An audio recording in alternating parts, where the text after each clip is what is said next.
Chapter 5, Paranormal Skills. Use this chapter to explore and train your inherent higher abilities and potential, which are commonly considered paranormal skills. Your sixth sense. When the phone rings, do you know who is calling before you pick it up? Look closely. Do you know that you're getting visitors to your house before you hear them at your door? Check. Do you sometimes smell a pleasant fragrance with no physical evidence of that scent being around? Pay attention. Can you sense when someone is staring at you from behind? Check on that. When you enter a room in which two people recently had a fight, can you feel that in the air? Can you sense beforehand whether a particular event will go well or not? When you touch someone, do you get spontaneous impressions of their overall state? Feel that closely.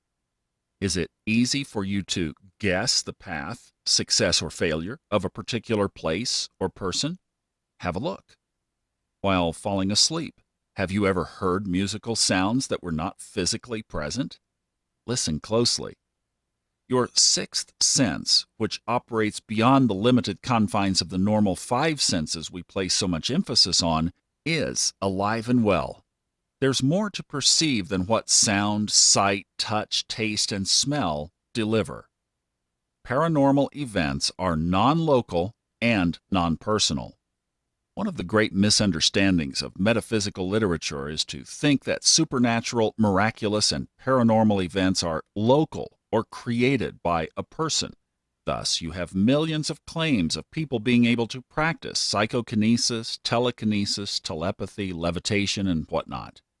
Skeptics of such claims have offered millions of dollars for such abilities to be repeated under laboratory conditions. If these abilities were local and personal rather than created by the field, we would have plenty of evidence of them on camera and in scientific documentation. But we don't. That's because they are not created by you in the sense of the ego self. They're created by an invisible force field, by discarnate entities, by your higher self, or by divine will.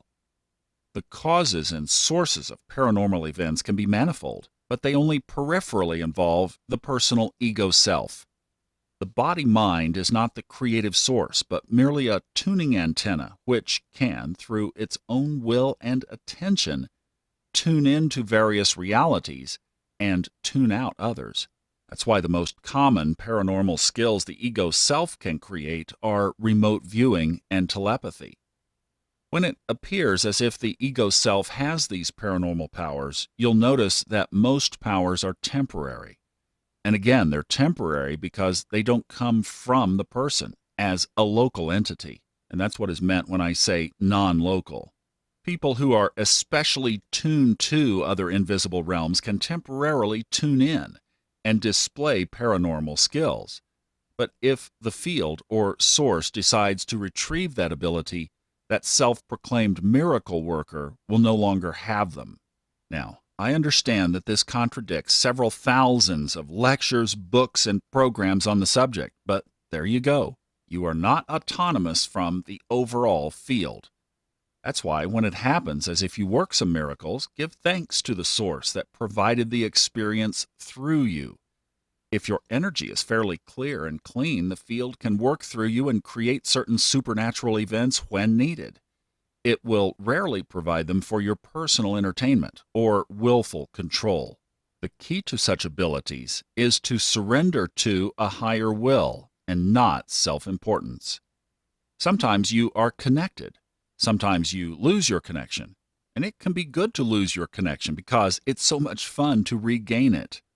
Moreover, not all spirit is benevolent. Psychic powers can open doors, but if you keep the doors open too wide and too long, you become vulnerable to unseen factors. That's another reason to practice paranormal skills with a sense of respect and without taking personal credit for it. Those who take personal credit are vulnerable to manipulation. Those who use psychic powers to manipulate others are the most vulnerable because, as you put out, you get back. I've witnessed or been the source of spontaneous healing, telepathy, miraculous manifestation, accurate prediction, and much more. but have always felt uncomfortable when people think it was me who did it. As you venture forward, know that miracles abound, but consider the non-local and non-personal field that lies just beyond the limits of the mind.